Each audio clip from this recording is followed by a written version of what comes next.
So, in the year 1534,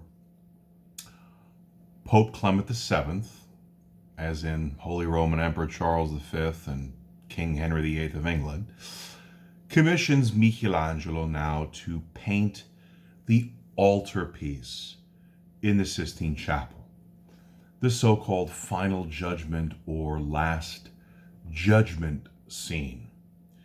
In Italian, it's called Giudizio Universale, the universal judgment, right?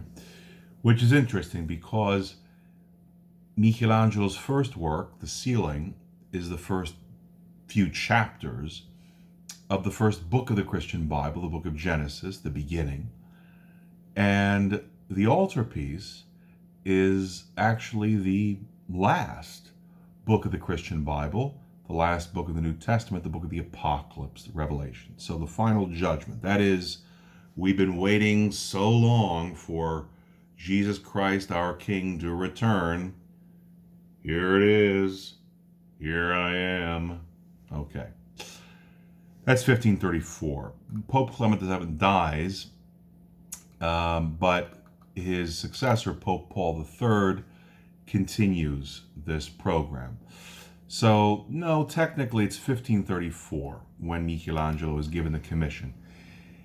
The first time he actually starts putting his brush to the wet plaster won't be until actually about another 18 months or so. In any event, if you look at it, it's 6 years it takes him. So 1534 to 1541 when it's finished.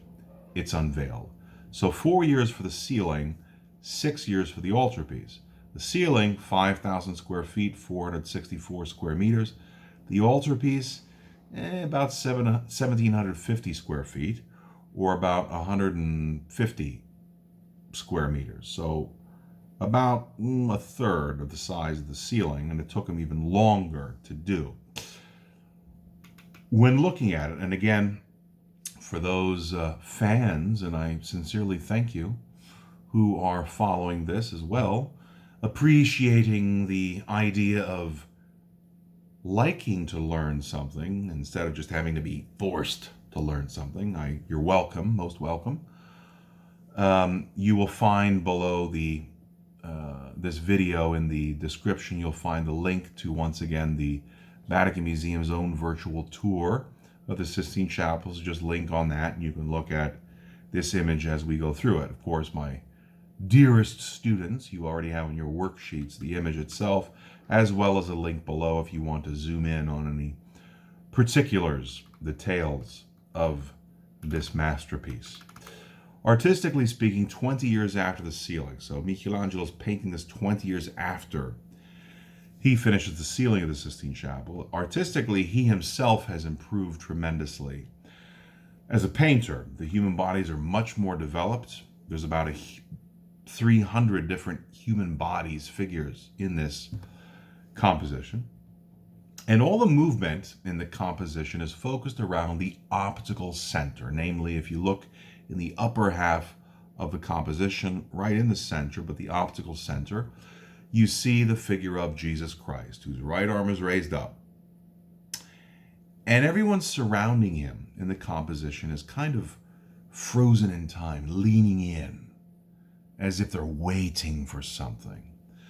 What they're waiting for is for Christ to pass final judgment on humanity. So this is Michelangelo's photographic snapshot of the moment right before that happens. In his mind, the upper half, if you cut this into two halves, upper and lower, the upper half is what it looks like in heaven. The lower half, you can further cut horizontally into two halves. The upper half and the lower half is what it looks like on earth. And the lower half is supposed to be hell. Okay.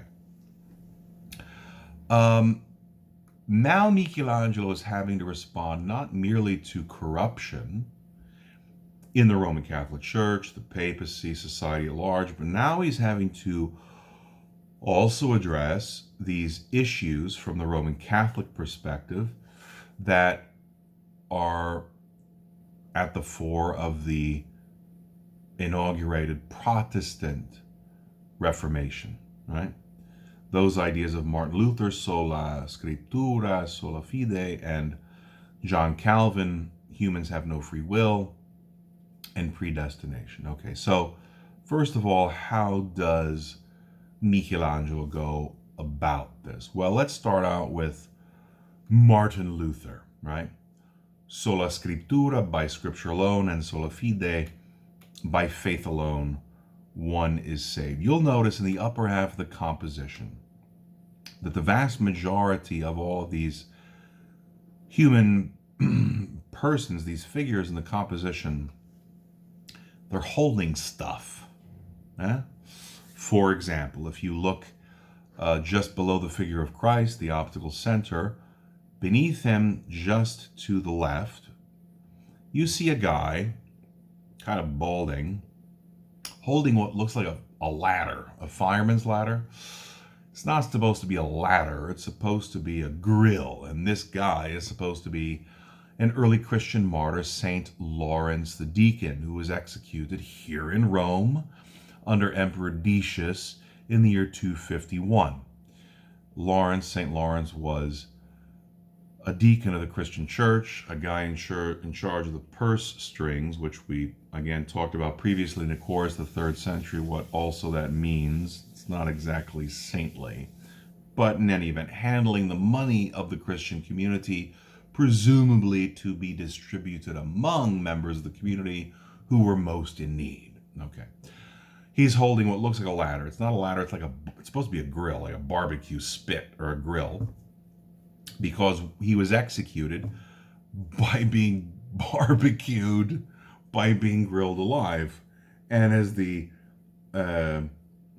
Legenda Aurea, the golden legend written in the 5th, 6th century, claims, Lawrence, at a certain point while he's roasting on the grill, he tells his executioners, "I'm done on this side, you can turn me over."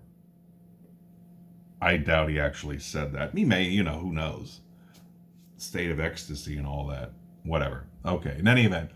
So he's holding the implement, the tool, through which and by which he bore witness to those New Testament passages we read, for example, John chapter 20, verses 30 to 31, that he believed that this Jesus is the Christ, the Son of God. And through his very own suffering, his life, suffering, and death, bears witness to this, bears testimony to this. And consequently, he's depicted as holding that instrument by which he participated in this. You'll notice in the uppermost portion of the composition, in the upper left corner, you see a bunch of figures bearing a cross. It's supposed to be the cross on which Jesus of Nazareth was crucified. And just below them to the right, you see another group of figures, angels, holding the crown of thorns, so-called, which was smashed upon Jesus' head as he was waiting for his ultimate trial between Holy Thursday and Good Friday. On the right side, the upper right corner, you see another group of angels, figures bearing a column, the column to which Jesus had been strapped and was flagellated, scourged, whipped. Again, all this part of the passion narrative, the passion of the Christ. Okay, so this is Michelangelo, if you will, in visual imagery. This is his response on behalf of the Catholic Church regarding Martin Luther's idea of sola scriptura and sola fide. Sola scriptura. Again, sola scriptura. We talked about this in the our particular analysis of those few passages from the New Testament. Again, the New Testament was never intended to be read, studied like a bunch of nerdy theologians are doing in the medieval period or the Renaissance period. It's meant to be, first of all, proclaimed, listened to, heard by a live audience, not to mention to actually be lived out. So it's also a development over time. The composition of the New Testament didn't happen overnight, didn't happen in 1 year, didn't happen in 10 years. It happened over a span of, at the very least, 2 generations, 60, 70 years at the very least, based on a lot of oral tradition. Not just oral tradition, but people, right or wrong, believing in that and apparently living that out in their day-to-day life as best as they could. Because again, no one's perfect, and Jesus Christ. So sola scriptura, it's not just about reading written texts. Secondly, sola fide. Well, the Catholic Church's response is, duh, sola fide, that's obvious. Of course, you either have trust, you exercise this pisteuein, this intimate, deeper relational knowledge of the other, in this case, Jesus Christ, God. You enter into a relationship with that, not just blind obedience, fide, right? Fides, faith. That's a given. You either believe this or not. But it doesn't just end there. You gotta live it. Just as if you're a real, true believer, disciple of Jesus Christ, then you need to live that out. Just as Jesus Christ did, which includes not only the good times in life, birthday cakes, celebrations, but it also includes suffering and ultimately death, just as Jesus did. Indeed, what would Jesus do? And consequently, at these 2 corners in the uppermost portion of this altarpiece, the so-called Last Judgment scene, you see the same implements, the tools, whereby Jesus himself did this: the cross, the crown of thorns, and the pillar against which he was scourged. In other words, if one wishes to share in the resurrection, eternal life of and with Jesus Christ, the divine, and everyone else forever and ever, for all eternity, for a believer in this, that means one must necessarily share in the earthly life, which includes, more often than not, a certain degree of suffering and ultimately death. Okay, so that's regarding Michelangelo's attempt to respond on behalf of the Roman Catholic Church to this new Protestant Reformation. What about Martin Luther? What about John Calvin? The idea that humans have no free will and are predestined. Well, with that, let's look at the lower half of the composition. And in that lower half, let's look at the upper half of the lower half, that area that I call this, characterized as supposed to be heaven. If you look on the left side, you'll notice a figure who is kind of being yanked up towards heaven by an angel or a couple of angels, and at the same time being yanked down towards hell.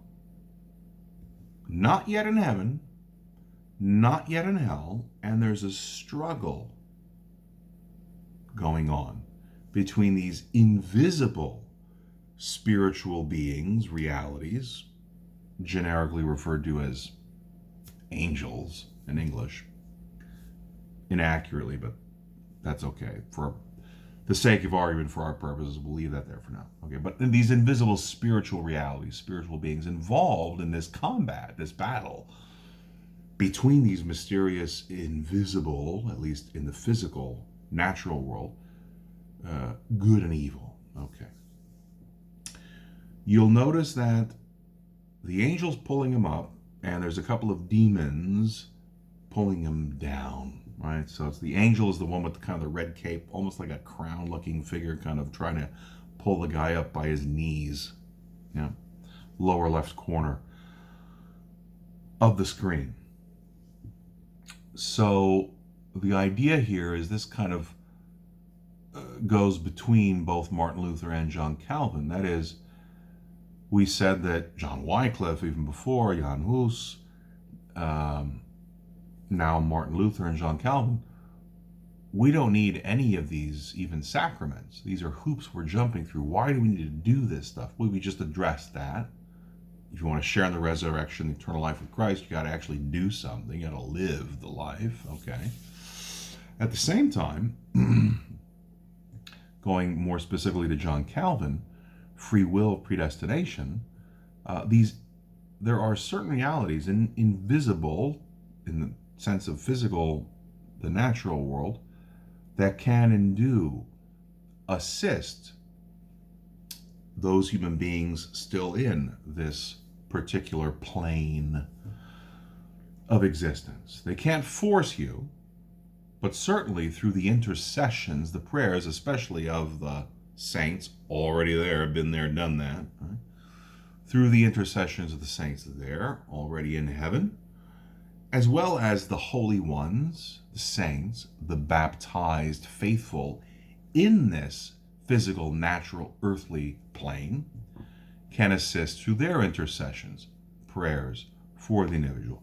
Cannot force, because humans do have free will, even up until the very last minute, the last moment. So consequently, you see, on the one hand, these evil forces, demons, pulling the individual down towards hell. At the same time, thanks to the intercession of others, an angel also assisting the human being up towards heaven. All right. That is countered on the right-hand side of the same portion, the lower half portion. And you'll notice a guy in the center. You see the famous angels of the book of the Apocalypse, the Revelation, blowing the trumpets, right? Announcing the second and final coming of Jesus Christ at the end of time. And just to the right of them, you'll see a guy who basically has like an oh shit moment on his face. So you'll notice he's covering his left eye with his left hand, sinistra, sinister, evil. And he's covering his left sinister eye. He's got a couple of demons, once again, pulling him down towards hell. No one helping him up towards heaven. He's half blind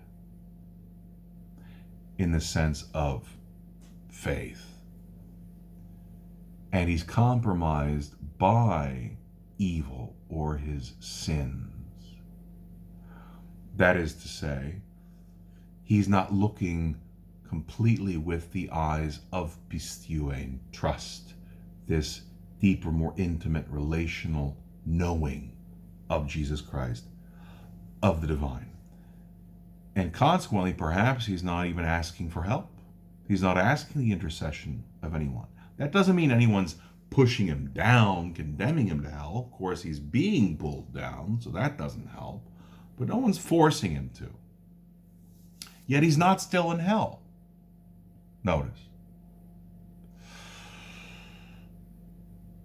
Again, this is the idea against Michelangelo's, on behalf of the Roman Catholic Church's idea, against John Calvin's ideas, free will, no free will, predestination, no, even up until the very last moment. Remember, we said this is Michelangelo's photographic snapshot of the split second right before Jesus Christ passes final judgment on humanity. Even at that moment, because humans do have free will, whatever that means.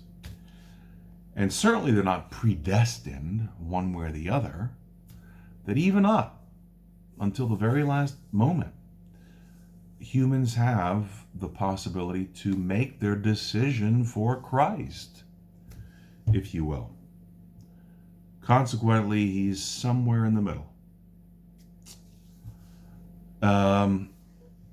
Okay, so that basically is what we wanted to address regarding, for whatever it's worth, Michelangelo on behalf of the Roman Catholic Church's attempts to address these ideas of Martin Luther, John Calvin, the Protestant Reformation in general. Just a couple more things I'd like to add, interesting on a really purely human level. If you look at the figure, once again, the optical center, Jesus Christ, right below him, to the right, so not on the left, St. Lawrence holding the gridiron, not the ladder, but the gridiron. To the right of him, you see another guy sitting on a cloud, holding in his left hand human skin, and in his right hand a knife. This guy sitting on the cloud is supposed to be one of the 12, a guy named Bartholomew, St. Bartholomew the Apostle. And according to the tradition, St. Bartholomew was executed in the 1st century by being skinned alive. He was flayed alive. Consequently, he's holding his skin and a knife, which were the implements whereby he bore witness that Jesus is the Christ, the Son of God, etc. Okay. The interesting thing to note here is there's a couple of things. If you look at the expression on Bartholomew's face,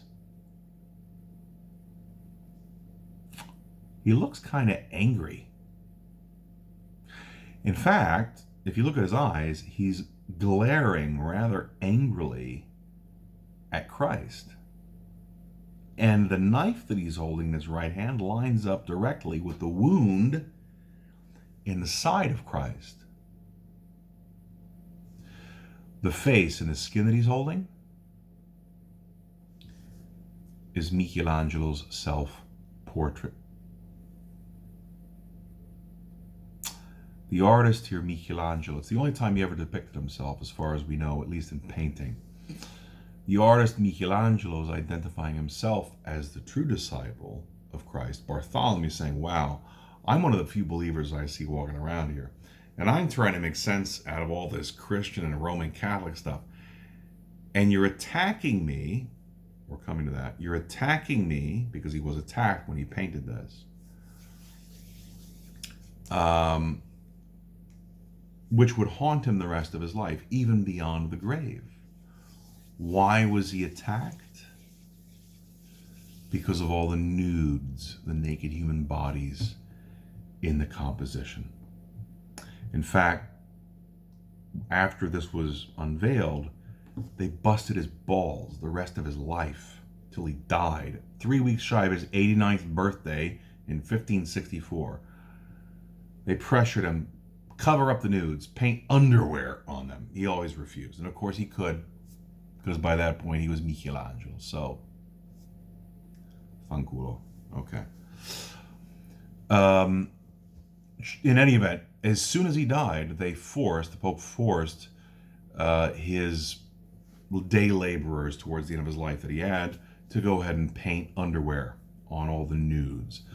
When the Sistine Chapel, including this, obviously this altarpiece, were restored in the 1990s, they removed all of that underwear that had been painted over Michelangelo's original work. The reason why is because, get this, the underwear had been painted not a fresco, but a secco. If you remember in a previous lecture in Raphael, we talked about what a fresco means.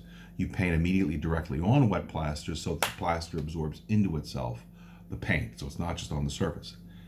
In this case, when these guys in the 1560s painted over the underwear, they did it a secco, or on dry plaster, just on the surface, which means they knew and hoped that someday someone would come along, figure it out, and remove their crap, revealing Michelangelo's original masterpiece. In any event, Michelangelo's idea is, wow, I mean, you're attacking me for naked human bodies, which I recall God created anyway?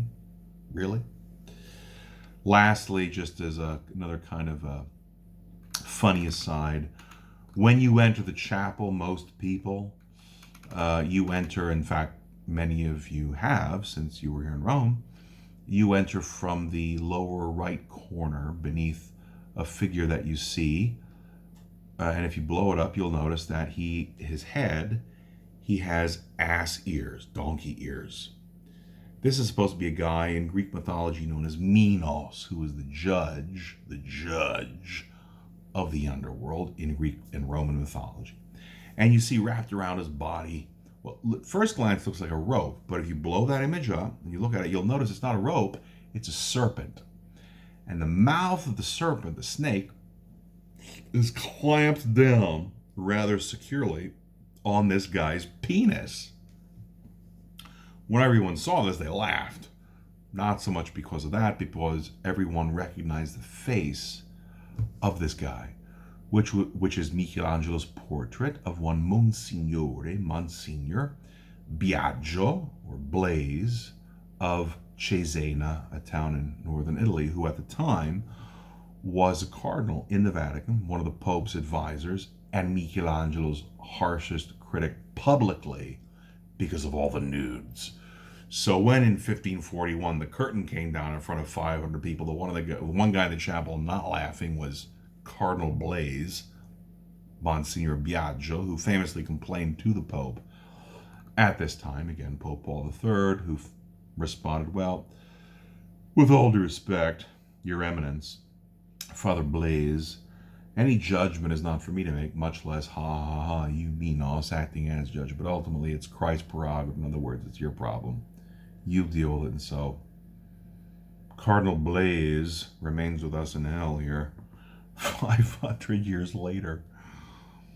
Okay, well, that brings us then to the conclusion of what we wanted to cover regarding these three major masterpieces of the Papal Italian Renaissance and, of course, the Protestant Reformation. By this point, when Michelangelo paints this, he's the last major Renaissance of the Trinity we talked about, of Renaissance artists left. He dies in 1564, 3 weeks shy of his 89th birthday, still making daily work inspections on his last masterpiece of his life, the dome of St. Peter's Basilica. And with that, I sincerely look forward to seeing you the next time.